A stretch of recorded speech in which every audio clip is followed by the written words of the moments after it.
You are listening to the podcast of the Mathias Corvinus Collegium, the largest talent management institute in Hungary. If you want to know more about our mission, please look up our English website at mcc.hu/en or check out our Facebook, Instagram, and Twitter channels. For interesting articles and analysis of our professors, external contributors, and students, look up our knowledge base at corvinus.hu/en. Welcome, ladies and gentlemen, to the latest installment of the MCC podcast. For this session, we are going to the land down under. But the land of Vegemite and the kangaroos has so much more potential, and this potential is very relevant for our topic today, which is nothing else but the very core of our society, the family. And about this topic, we have a very special guest coming all the way from Australia, the Visiting Fellow for the Mathias Corvinus Collegium, Simon Kennedy. Thank you very much for being here with us, Simon. Thank you for having me, Benza. And as I would like to start the topic of family, I think the first question is pretty much the obvious one. What was it like growing up in an Australian family for you? Growing up in an Australian family for me was a happy experience. Australia is a peaceful country. It's a long way away from all the troubles of the world. It doesn't have any land borders with any country. Can have very nice weather depending on where you're living. And so growing up in an Australian family for me was a stable experience. My parents are still married. They were married when I was growing up. And so it was a good time. The education system in Australia was still pretty good when I was at school back in the 90s and the early 2000s. So yeah, it was a good place to grow up. I did eat a lot of Vegemite growing up, and I haven't found any in Hungary as yet, which has been a sore point for my children. They are missing it. At least I will be able to present you with this gift as I told you about this shop. So at least I can give you some proper Hungarian Australian gift for you. Sounds good. And as we think about the policy side of how the governments in Australia tried to form the family structure, what was the Australian government thinking about family policies in the 20th century? Yeah, the main family-related policy change that occurred in the 20th century, and I think this happened across the Western world, was the legalization of no-fault divorce. So in the early 1970s, a famous or infamous prime minister, depending on your opinion of him, named Gough Whitlam, implemented the policy into law of no-fault divorce. This wasn't an unusual thing to do at the time. If you take into consideration lots of other countries that are similar to Australia. But that's a significant shift, I think, in the way that Australians not only viewed the family, but the way that the family structure was then changed after no-fault divorce. There were a lot more divorces in Australia after that, which makes sense because that was the whole point of the law. And so today, I think it's around 50%, it might be more than 50% of marriages end in divorce. In Australia, I think it's a similar statistic in Hungary. I'm not exactly sure what the statistics are, but that was a major shift. And then there have always been family support payments of one kind or another, but they didn't really become as significant a policy until after year 2000. And as we move on to the 21st century, first, my main question would be what societal changes occurred and how did the Australian government try to adapt to these societal changes? So what was the 21st century like? Yeah. If you look at... what is it like? Sorry. Yes. Yeah. Sure. If you look across the world, since the 1980s, there's been a huge demographic decline. So Australia is part of that picture. Almost every country in the world has had demographic decline. There are exceptions, particularly parts of Africa, but Australia's demography has declined in terms of fertility rates. That is the number of children that are born to mothers who can have children. That's declined significantly, and this is a worldwide trend. And so there are some studies that have been done on demography which show that by the middle of this century, world population will actually peak and then it will decline after that.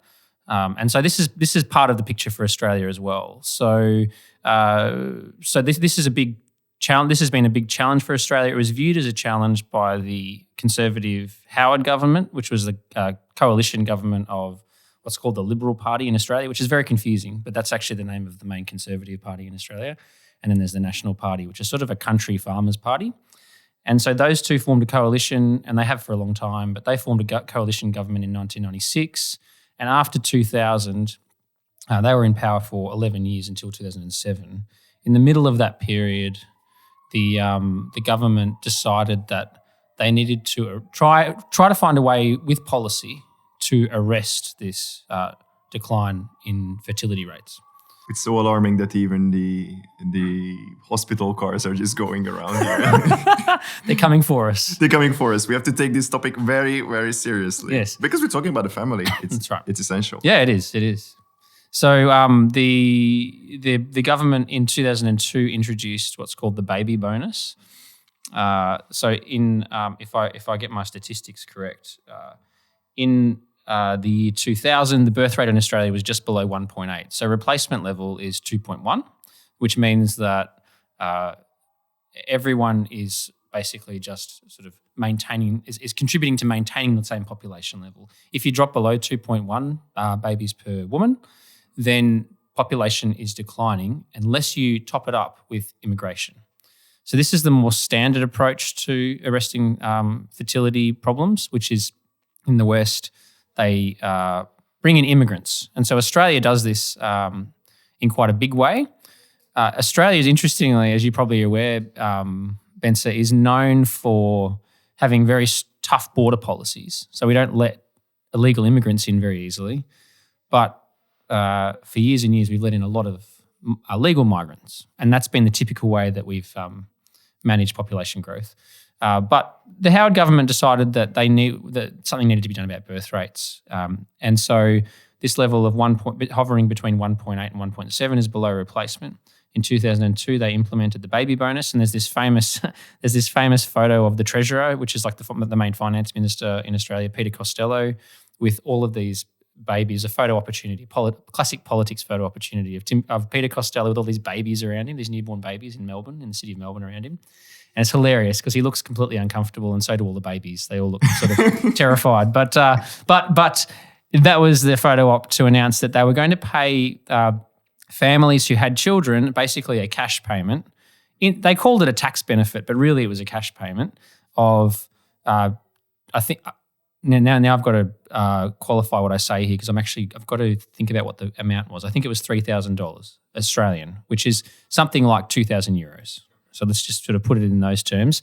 Every time you have a baby, you get 3,000 Australian dollars in your bank account.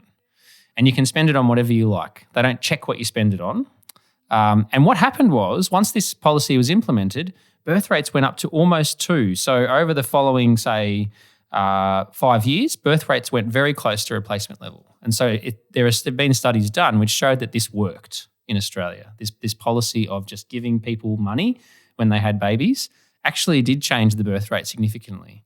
And so this worked. But then when the policy was discarded by a future government, birth rates have now declined since then.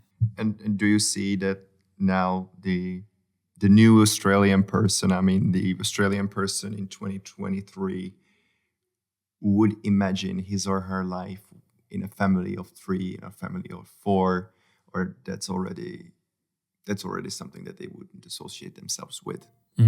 They probably imagine themselves in a family of 3 or 4. That's the average. The birth rate now in Australia is the same as what it is in Hungary. So it's around 1.6 or 1.7. Okay. And so the average family has between 1 and 2 children. Okay. Some families are obviously bigger and some are smaller. But yeah, I think most people would imagine themselves as part of a normal family would be 1 or 2 children. Yeah. And so this is normal family life. I have 5 children and... They're very productive. Yeah, that's one way of putting it. Yeah, that's right. We get... we get all kinds of... Actually, in Hungary, I should say in Hungary, since we've been here, because I'm here with my family and we've been here for a couple of months, we get lovely, lovely comments from people in Hungary all the time. They say congratulations, and they think it's fantastic we have all these children. In Australia, we get more rude comments like, there's a way of stopping that from happening, and these kinds of comments about, like, you're allowed to stop having children, why don't you use contraception or whatever, like these kind of rude comments. And so it's interesting to note that there is a cultural difference here, and that's noticeable to us because I think that Hungary feels more positive about having children. Australia feels more negative about it in general. But that's anecdotal, but it's actually, we have a pretty strong, I feel like if we gathered the data, there'd be a pretty strong case to say that what I've described is true. And now that you mention Hungary, it's my duty to ask this from your analytical point of view. How do you evaluate the approach that we Hungarians take to family policy? What is something that was striking to you? When what I described to you earlier about the Australian policy platform was quite simple. So there's just this simple. It's no longer in place, by the way, this baby bonus, but it worked, and it was. When did it stop? It stopped in 2013. Okay. Oh, 2013, I'm pretty sure. Yeah. Sorry, my facts are a little bit muddled, but it was around then. And since then, there's been a decline in birth rates. There's also, I guess before I go on, there's also a thing called the family tax benefit, which is, again, a sort of a payment from the government to families which goes up or down depending on how many children you have and how old they are. This family tax benefit is meant to, I think was designed to encourage people to have more children, but now it doesn't really work like that because everyone gets it who has children, and it's just sort of it's almost part of people's income. So it doesn't really feel like it changes behaviour. It's probably just more, it's a helpful support, financial support, but it doesn't change behaviour, whereas I think the baby bonus genuinely changed people's aspirations for children. In Hungary, the reason why I mentioned those two things is that's probably the extent of what we would call family policy in Australia. It has been anyway. In Hungary, it's a lot more complex, and the Fidesz government is and has implemented a lot of different and interesting policies to try and encourage people to have more children. There are payments for people to get who, when they first get married, they get payments every month for 24 months, 5,000 forints or something around that. There's tax allowances for married couples with children, and they get significant benefits and payments if they have children. Women who have lots of children eventually don't have to pay any income tax once they have 4 children. And I think that's eventually going to become 3 children at some point. That anyone who has 3 or more children won't have to pay income tax. These are just examples. It's obviously the CHOC program, which is designed to help people expand their home or buy a new home. And that's related to what some people call car seat economics, which is, it's one thing to say, here's some money to help you raise your children and pay for them. It's another thing to say, actually, our car just doesn't fit any more car seats in it. We have a 5-seat sedan, which is what, a lot of people will drive a 5-seat sedan. Well, how can we have a 4th child under 7? Because we need 4 car seats. There aren't enough seats in the car. So I guess that the idea of the CHOC program is to try and encourage, because it also works for cars. You can buy new cars with the money. So the idea is you actually help people to change their practical circumstances and their physical surroundings so that they can fit more children into their car, fit more children into their homes. That's, I guess, working with that way of thinking about what are the barriers to people having children. So there are a range of different and quite complex incentives that the Fidesz government has built into the tax system. There are payments. There are huge incentives for people to get married and stay married, interestingly, and that has made a sizable difference. I mean, if you look at the change in Hungary in the number of divorces since 2010, which is when some of these policies, since then, these policies have been implemented. In 2010, there were almost 24,000 divorces in Hungary. By 2020, there were only 15,000. So that's a really big drop. It's a significant percentage drop. It's gone back up in 2021. It'd be interesting to know why that is. It's gone back up to 18,000. Maybe it's something to do with the COVID made the people pandemic. stay together. Yeah. They didn't like the idea of being on the same exactly. roof. They had to stay in the same place, and that would that can be challenging. But interestingly as well, the number of marriages has more than doubled. So since 2010, when there were 35,500 marriages in Hungary, by 2021 there were 72,000 marriages, which is, again, this is like a 110% increase in the number of marriages. It's quite an incredible increase. And that I think that has to be put down to these policies, which are incentivizing people staying together or getting married in the first place, because some of these payments, some of these benefits are attached to people who are married. You can't get them if you're not married legally, and you have to stay married to keep getting them, or to not have to pay them back as a debt, for example. So that seems to be working, and that the fertility rate has gone up in Hungary. It seems to have worked to an extent. So it was 1.3 in the year 2000. In 2010, it was even lower.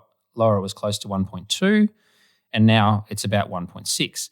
The goal of the Fidesz government is to get it up to replacement rate by 2030, and the question is, will they get there? There's been some progress. And here comes the question where I'm 24 years old, so I'm already close to the productive age. You should already be married, Benza. Oh, exactly. Yeah, exactly. You have to become the ideal version of yourself, and you have to take the extra steps. I mean, that's why I'm here. I'm trying to take these steps. That's good. Yes, there are policies that encourage us to be more conscious about our family lives, but what I see in 2023, societies themselves have changed significantly to the point where policies are guidelines to properly guiding us into where we should be or where we could be. But do you think that our cultures, just like in Australia or here in Hungary, can policies truly bring change to us if we don't want change to happen with us? Yeah, that's a really helpful way of framing the problem, because I think policies are limited in what they can achieve. Policies can change behaviour, and they do.